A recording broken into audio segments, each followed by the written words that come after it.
specific example of the design and the simulations of counter that can operate inside the living cells.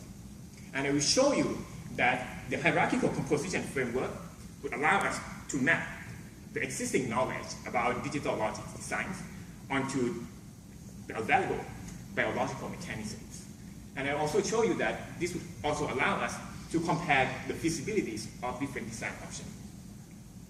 Inspired by the work from this level, I will then introduce to you the collections of functional modules that build from recombinase enzymes.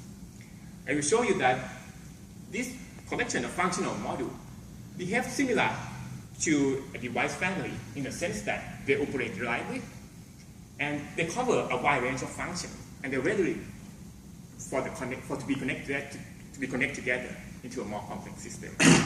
And in the end, I will move one level down further and show you how to put together one of these devices.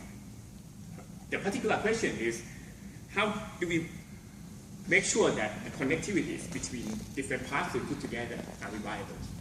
And the specific example that we focus on is the implementation of the autonomous switch that responds to the growth phase.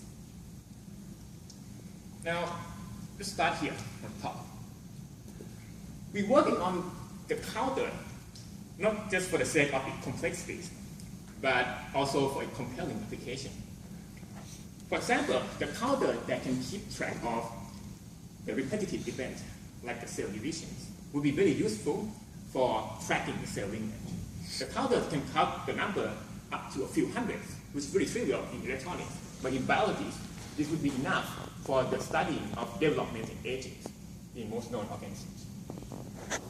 Now, before we go into detail of how to build this complex thing like a counter, let's look at what are the existing functional modules that allow us to build up this kind of counter.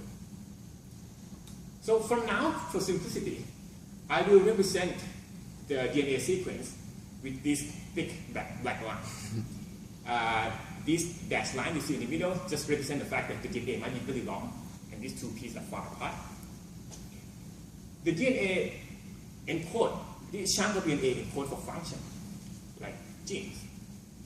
But besides that, there are also things like promoters and RBS, which are the functional sequence that tell the machinery inside the cell where the gene is and to what level the gene should be expressed. Here's an example of how people build one base inside the cell.